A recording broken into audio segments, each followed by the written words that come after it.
My guest is Meera Miller, advisor, counsellor, teacher. And on today's episode, we talk about the skill sets that you can develop and the sorts of things that you can do to help you transition from one career to another. Meera, how can people find you? Yes, they can find me at buzzcareercounselling.com.au, and the office is down at Majimba. Fabulous. Get in touch. Stay right through to the end. This is Stories from the Red Couch. I'm Robin Cook.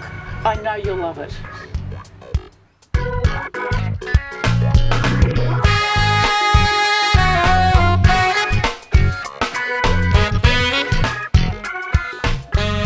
So, Meera, there's a statistic that says that people, young people now, who are, looking to their future, are going to have how many career changes over the 5 to 7. Yeah. So what does that mean? What's a career? How do you define a career? I'm kind of thinking, is it nurse to engineer, or is it shop assistant to Apple technician, that kind of thing? Yeah, I think career is sort of different to everybody. When I do career counselling, we talk about the word career as opposed to job. And the way I see it different, and the way I explain it differently, is that job is sort of something you're doing just now, and career is something that you've thought about. There's a bit of a plan, there's a bit of a direction that you want to go before that or after that. So it's sort of more of a conscious thing. That's the way I see career these days, because I don't think you can sort of say career as just professional or something that maybe is with a degree. I think it's anything where people are sort of advancing or, taking have a path that they've worked out. I think that career has become much bigger. And people sort of use the word job when it's just a fill-in, just need a bit of money for now. But I want a career, I want something that I'm actually suitable to and I've thought about, and it's going to embrace me.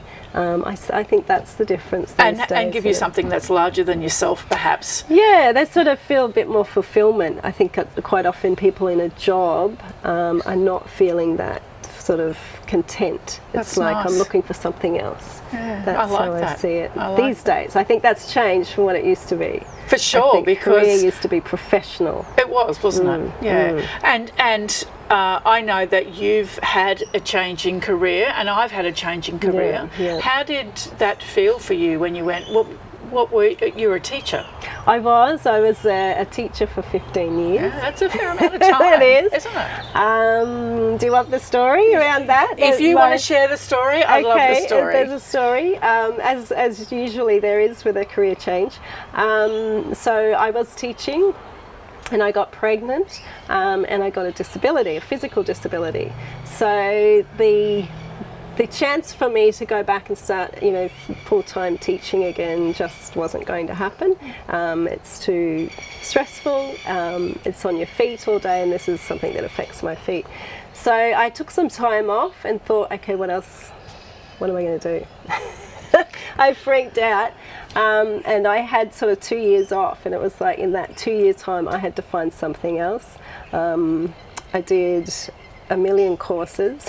I had 5 jobs, I say, not career, 5 jobs where I was just exploring options, trying to find out physically what I could do, mentally what I could do, where I was sort of more suited, and ended up finding my career counselling through going through this process myself and realising how horrible it is being in that space of not working, not being connected to work people, lost all my social connection, lost my identity because I was no longer a teacher. And when you're a teacher, you've been in the school since you're 5, so it's a big thing to, it's like what exists outside. Well, actually, outside of school. You're really quite right there, aren't you? Yeah. Because you've gone through primary school, high school, university, back to school. Wow. So it was like, that's a big thing. Yeah, there's a place where the bell doesn't ring, you can go to the toilet whenever you like. So I had to sort of find out my pathway, which created the realisation of how difficult it is. And I mean, I'm fairly sort of switched on. I've got, tech skills. I can, find resources. So I sort of thought there'd be a lot of other people in my situation. Yes. And so I created a Getting Work Ready, knowing that 80% of that is personal development. Yes. In feeling better about yourself. So how hard was that to start your own business then? Well, at that stage, I was training for someone else. So I went in and got the government grant and trained under an RTO, a training organisation.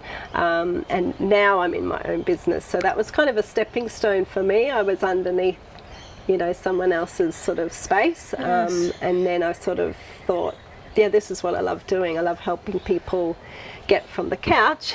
Yes. Ironically, here we are. To get from the couch out to the workplace is not a matter of just here's a resume. That's right. It's so many steps, and I believe lots of little steps, achievable steps.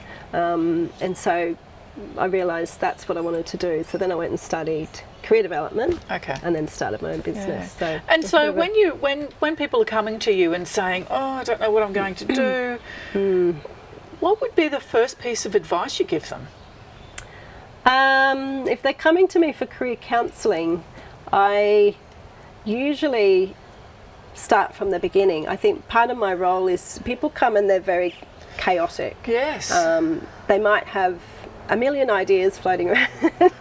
I've been thinking of this, thinking of that. Some of them just go blah, blah, blah. Other people say I've got nothing. Yes. I've got no idea what I want to do. So usually we actually go right back. I start with before you sort of hit your teens. Oh, okay. Because that's before life gets in the way. Yeah. And so and you really have those beautiful, Yeah. simple dreams, don't you? The rawness of who you are. Yes. And there's often something way back there that people, even if it's suitable or not, they want to explore that because it's been sitting there all that time. Yeah. I wish I could Yes. have, if only I had, all those conversations come out. So we tend to go back there, and then we sort of follow the path of all their jobs, what that's looked like. And then we go forward into sort of finding something that's a match or suitable, looking at strengths and skills and who they are. Sometimes people get a bit lost in who they are. They've sort of forgotten. A job might do that. It's easily done, isn't it? Because you can completely, when you've had a long career, Yes. or worked in a particular area, you can really quite enmesh your personality and your sense of worth Definitely. in that, and then pulling yourself out of that can be quite destroying in a lot of ways, can't it? Yeah, well, you do create the identity. You've been people say, what do you do? Or, I'm a teacher. Yes. It's like, well, I'm not really. I'm a person who teaches, So we do create the identity, and when that's gone, for whatever reason, whether it's forced or a choice or, that it's going to change your perspective a little bit, but you still lose whatever you were. Yes. And now you're sort of, well, who am I? And that starts to strip it back for people. It really They start does. to kind of say, well, who am I? Or sometimes it's people who have been parents, and so they've been a parent for 10 years, and now all of a sudden they want to be... Is it often the case that they say, just a parent? Yes. So I'm just a and parent. I say that's 1.5 CEOs, don't forget. So, and I, you have to sort of look at the skills you've developed as a parent, which is enormous. You don't sort of, it's Absolutely. not a position description to go with it. But How valued is that skill set in the marketplace? you have to be a bit creative. It's still, I don't believe, you don't get to put it up as a key achievement or anything, when really it should be, Yeah. 3 children through schooling, doing well. That's a massive key achievement. But I don't think I don't think it's still not valued quite the way it should be. It's still seen, I think, as a little bit of a negative, I agree. as a work gap. I agree. And so you have to be creative in the resume then, sort of in presenting. But you've still got all those skills. It's not that you haven't done anything for 10 years. You've done a lot. Yes. So it's sort of being able to present that just in a different way. When people are not working for a period of time and they're out in a social situation, there's that horrible moment when you know that someone's going to come up to you and say, "Oh, hi, Meera, what have you been doing? Yeah. What are you doing now?" Yeah. How does that play out? What can people do to manage that scenario? Well, I think it's really important for people not to ask that question to start with, and I try and spread that word that by asking that question actually makes people not socialise, and it makes their world shrink, and they won't go out because they simply can't answer that question. This has been said to me, I can't answer that question at a barbecue, so I can't go.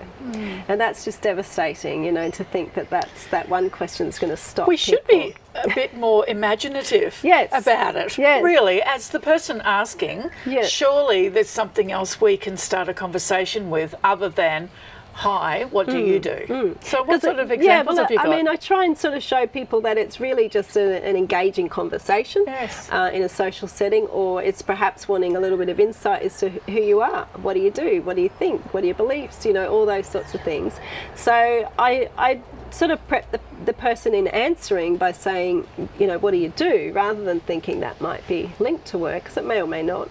And just assume that it's not. Yes. And answer with, I enjoy going to the beach, or I enjoy camping, or I like photography, I'm interested in music, Yes. just to start. And then the conversation flows. They're not going to really go back and say, well, no, I was talking about work.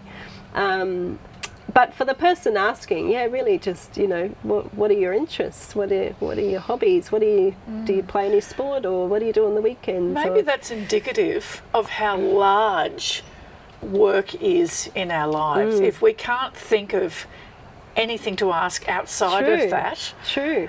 It's all consuming, isn't it? It is. The person asking it is Yes. possibly very much identified with their work, and that's the only question they can think to even ask, because that's who they are. Yeah. It becomes sort of, we often look at the statistics of, how people are unhappy in work, and it's such a big part of our week. And people say, "Oh, but there's good super, so I'll stay in the job." And you think, but that's what you're doing, maybe 8 till 5 days a week, sometimes right. 6 days a week. So if people aren't happy, It's a massive part it's of your life. huge. You really do have to be happy, but not everyone is able to be happy in their work. Not every job is true. fulfilling. What sort of things do you think that we could do, even in a really mundane role, to be happier with that work? Well, I think, firstly, it's really important, and we end up writing a bit of a wish list, and it's like, well, let's try and fulfill most of that if we can. If you can get all of those, boxes You're ticked, doing then well. that's fantastic. But I think that I've found the biggest thing that makes people leave a job, or to be really, really unhappy, is when their core values are not met. Yes. So that's your things like professionalism, or freedom within the role, or flexibility with life, support, all those things that are not necessarily on a job. Yes. So it's perhaps trying to find initially, before you even get into the job that it's a little bit not suitable, to make sure that your core skills are met. Yes. And so that's the philosophy and culture of the workplace, isn't it? Yeah, it's the little things that really do stir us.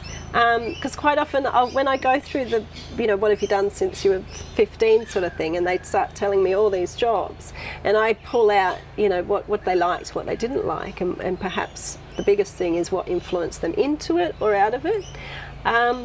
And it can be something like, it wasn't a supportive work environment. Yes. My boss didn't support me. Well, but what about the role? Oh, I love the role. Yes. Love the team, love the location. Yes. But just that one thing will drive them out. So it's making sure that people know those values, and try and sort of find something that matches that, I think, is even more important than the task sometimes. Sure. It's just that what sits right with you. It might be ethical workplace or things like that.